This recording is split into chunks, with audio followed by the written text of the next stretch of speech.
Au début de l'univers, peu après le Big Bang, il y avait, selon les modèles physiques, exactement les mêmes quantités de matière et d'antimatière, mais la matière et l'antimatière s'annihilent mutuellement. L'univers aurait donc dû se détruire immédiatement. Il y a donc quelque chose qui cloche dans nos modèles. Je me suis rendu en Suisse, au CERN, pour tenter de percer ce grand mystère cosmique. Dites-moi directement dans les commentaires si vous souhaitez voir plus souvent ce genre de reportage sur le terrain. J'essaierai alors d'en organiser davantage cette année si vous le souhaitez. Et abonnez-vous à la chaîne si vous ne voulez pas manquer ça. Chaque nouvel abonnement m'aide vraiment beaucoup à poursuivre mon travail ici. Le CERN n'est pas un endroit que l'on visite à la légère. C'est un lieu où l'on entre avec le sentiment d'être à la frontière de notre connaissance. Ici, dans la banlieue de Genève, des milliers de personnes venues du monde entier travaillent sur des questions si fondamentales qu'elles semblent presque philosophiques. Pourquoi la matière existe-t-elle? Pourquoi notre univers est-il constitué de ce que nous voyons et non de son parfait opposé? Ma visite m'a conduit au cœur même de cette recherche, loin des gros titres habituels autour du grand collisionneur de Hadron, vers un domaine souvent moins visible, mais peut-être encore plus mystérieux, l'antimatière. L'antimatière n'est pas un concept de science-fiction. Elle est réelle, mesurable, produisable et en même temps extrêmement rebelle. Elle disparaît immédiatement dès qu'elle entre en contact avec la matière normale. Et pourtant, les chercheurs du CERN parviennent à la produire, à la stocker et à la manipuler de manière ciblée, et même à mener des expériences avec elle. J'ai pu visiter des lieux qui restent normalement fermés au public. L'usine d'antimatière avec le décélérateur d'antiprotons, l'anneau Eleanor et l'expérience Aegis, qui pose l'une des questions les plus fondamentales de la physique. L'antimatière tombe-t-elle de la même manière que la matière normale? Est-elle influencée par la gravité de la même manière que son homologue? J'étais accompagné par l'un des leaders dans ce domaine, le professeur Carsten Welch de l'Université de Liverpool, qui mène des recherches ici au CERN. Avec son équipe Skrævesolkisheim, il travaille sur des expériences qui remettent en question notre compréhension de la gravité, des symétries et des origines de l'univers. Dans cette vidéo, je vous emmène dans un voyage vers un lieu où les plus petites particules sont censées apporter des réponses aux plus grandes questions. L'Antimatter Factory du CERN n'est pas un simple laboratoire, mais un ensemble hautement complexe d'accélérateurs, d'anneaux de stockage, de pièges et d'expériences. Son objectif est clairement défini, mais néanmoins extraordinaire. La production et l'étude contrôlée de l'antimatière. Mais qu'est-ce que l'antimatière? Tout le monde connaît la matière, ou du moins tout le monde devrait la connaître, car j'espère que tous les spectateurs sont faits de matière. Mais qu'est-ce que l'antimatière? Oui, la particularité de l'antimatière, c'est qu'on ne la trouve pas librement dans l'univers. C'est une sorte d'image miroir de notre monde normal, et lorsque l'antimatière et la matière se rencontrent, les deux particules s'annihilent et se transforment en pure lumière, et toutes deux disparaissent.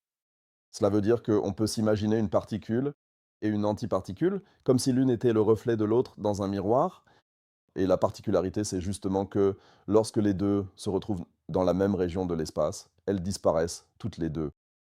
L'antimatière a été postulée dans les années 1920 par Paul Dirac. À l'époque, il a essayé de concilier la théorie de la relativité générale avec la mécanique quantique, et ce faisant, il a découvert une équation.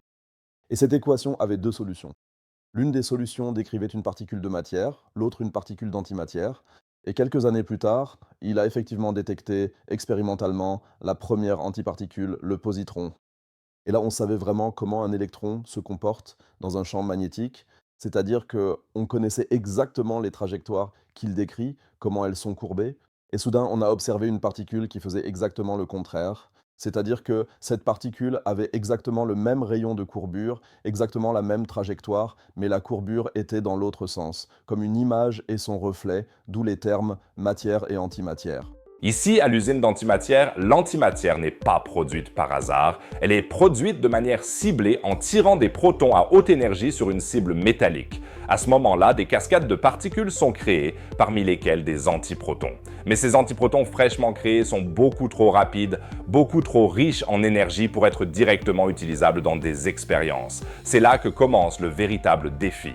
L'antimatière ne peut pas être simplement touchée ni mise dans un récipient. Elle doit être capturée à l'aide de champs électriques et magnétiques sans jamais entrer en collision avec la matière normale. La moindre erreur, la moindre impureté dans le vide la détruirait instantanément. L'Antimatter Factory est donc l'une des installations les plus sophistiquées au monde sur le plan technique. Ultra vide, précision extrême, contrôle minutieux d'énergie lumineuse, des millions de fois plus faible que dans les expériences classiques sur les particules. Plusieurs expériences y sont menées en parallèle, Alpha, Gebar, BEIS et Aegis. Elles poursuivent toutes des questions différentes, mais partagent la même infrastructure et la même dépendance. Une source fiable et contrôlable d'antimatière froide. Ce qui rend cet endroit si particulier, ce n'est pas seulement la technologie, mais aussi le changement de perspective.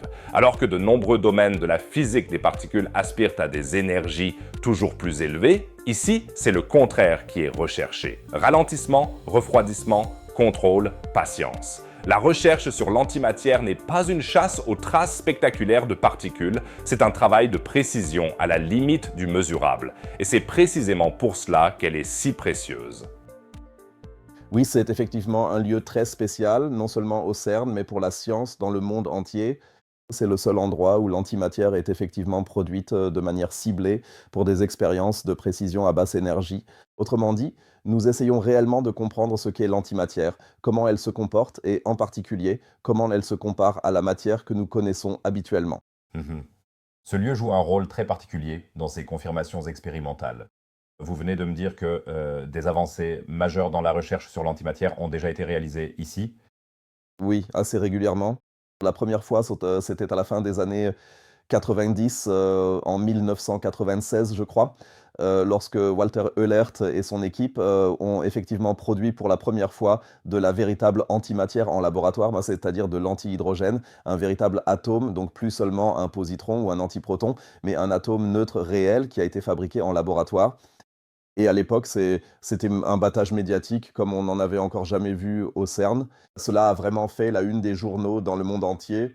Partout, on écrivait que la réalité de Star Trek était désormais arrivée sur Terre et il y a eu un véritable engouement pour la science comme on n'en avait encore jamais vu dans la recherche fondamentale. Et cela continue encore aujourd'hui.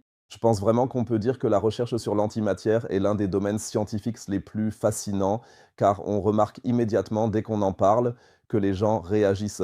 Tout le monde a une idée, d'une manière ou d'une autre, que l'antimatière est importante, que ce soit à cause de Star Trek, de Star Wars, mais personne ne sait vraiment ce que c'est. Et apprendre qu'ici, on fait réellement de la science avec cela est vraiment fascinant pour la plupart des gens. Le décélérateur d'antiprotons est au cœur de la recherche sur l'antimatière au CERN. Sa tâche semble simple, mais elle est tout sauf triviale. Ralentir les antiprotons, les rendre très lents. C'est donc avec une grande révérence que j'ai traversé ce tunnel et examiné cet incroyable appareil. Une fois créés, les antiprotons possèdent une énergie de l'ordre de plusieurs milliards d'électronvolts.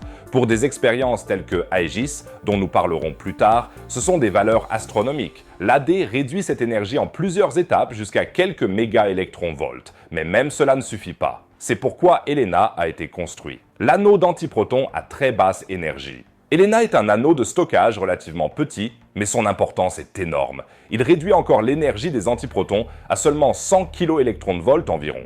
Une plage dans laquelle l'antimatière peut être capturée efficacement pour la première fois. Pourquoi est-ce si important ? Plus un antiproton est lent, plus la probabilité de le stocker dans des pièges électromagnétiques est grande. Cela signifie moins de pertes, des temps de mesure plus longs et des expériences plus précises.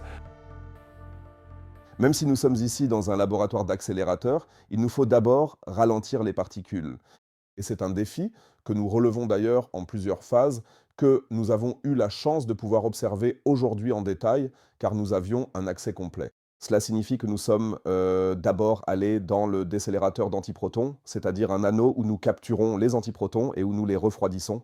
Nous produisons donc un faisceau de meilleure qualité et nous les ralentissons, et ce, de façon très spectaculaire. Nous les ralentissons d'un facteur 1000, puis nous passons dans un anneau encore plus petit, Helena, le Extra Low Energy Storage Ring.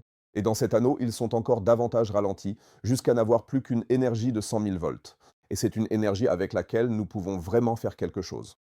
Pourquoi ? Au final, nous voulons en effet capturer les antiprotons d'une manière ou d'une autre, et pour les capturer, il nous faut un piège.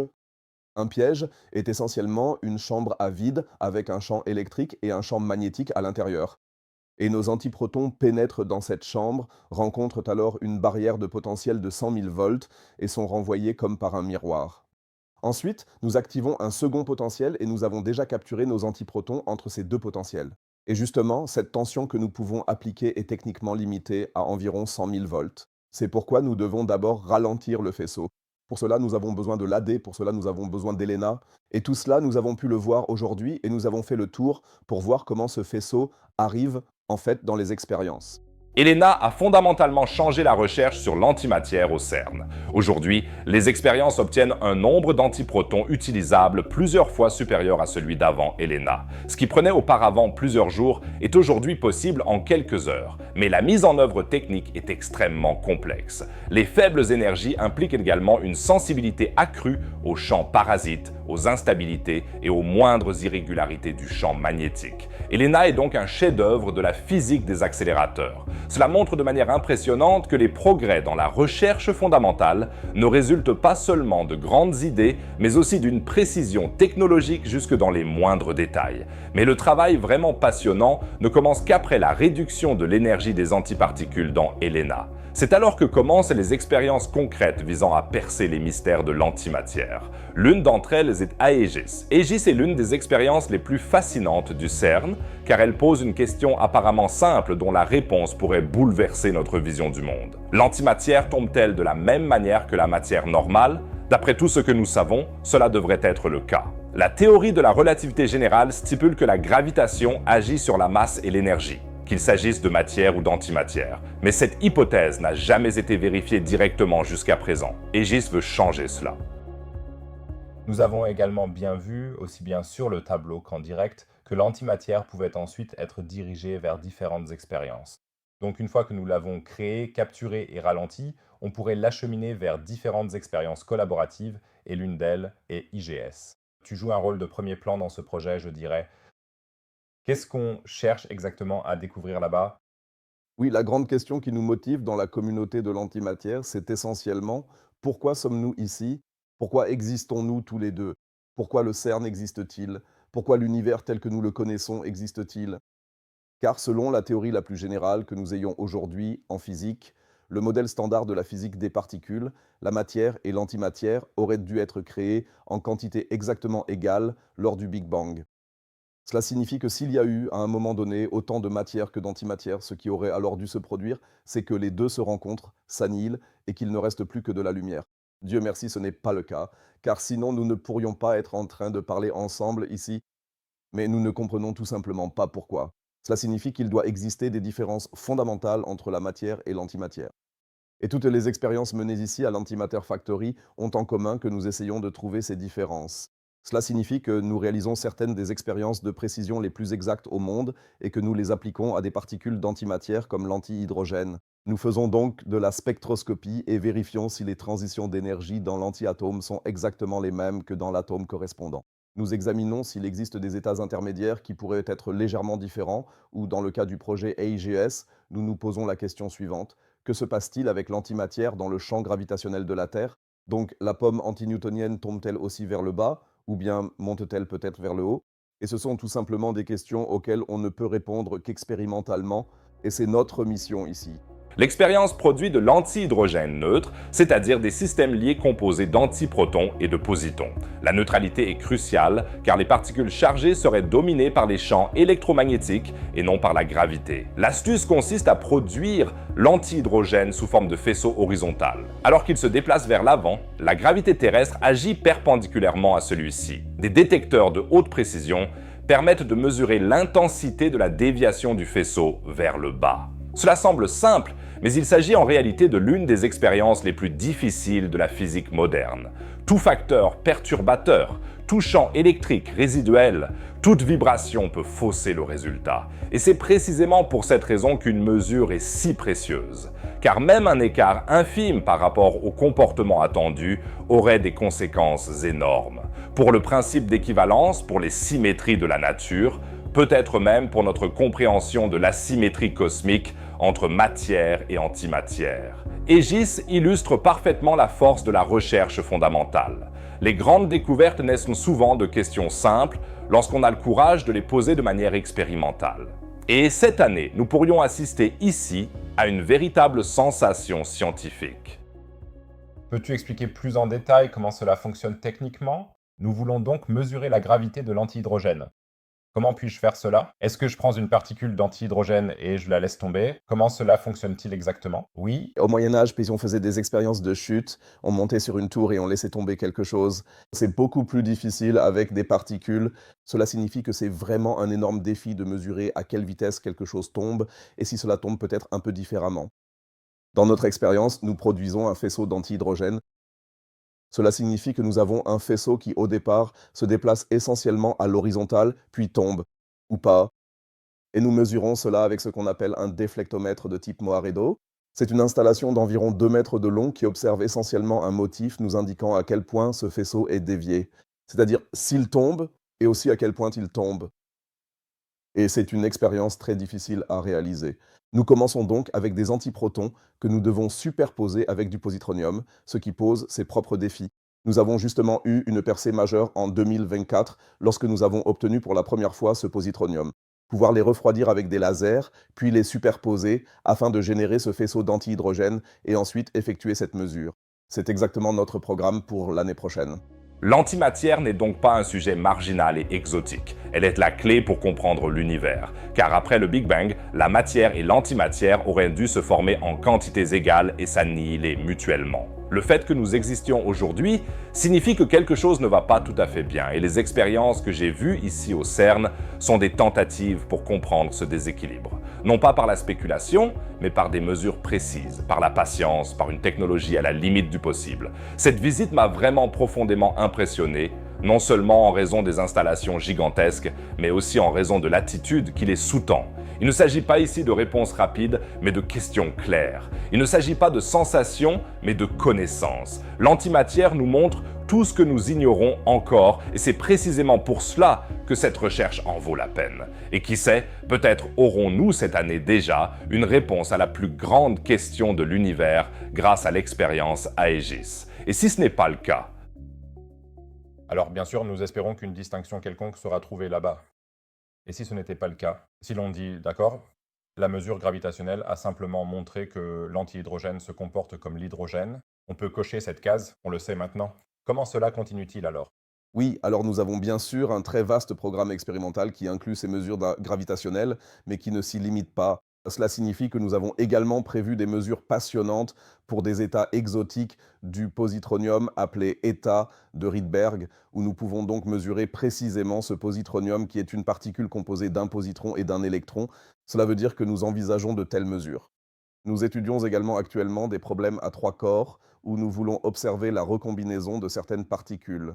Cela signifie que nous avons tout un éventail d'idées expérimentales que nous souhaitons explorer les unes après les autres. Je vous tiendrai au courant. Lors de ma visite au CERN, j'ai également visité un autre lieu passionnant, le détecteur ALICE, une structure gigantesque située à 60 mètres sous terre. Si vous ne voulez pas manquer la vidéo à ce sujet, abonnez-vous dès maintenant à la chaîne. Et si vous souhaitez vous plonger encore plus profondément dans le monde fascinant de la recherche, cliquez sur la vidéo affichée en haut à droite. Vous y découvrirez si l'antimatière nous permettra bientôt de voyager vers les étoiles grâce à des propulseurs futuristes. C'est très passionnant. Nous y parlons également du concept fascinant du propulseur Helix de la NASA qui permettrait de voler vers Alpha Centauri dans des délais réalistes pour l'humanité. Sinon, je dirais, rendez-vous dans la prochaine vidéo. À bientôt les amis!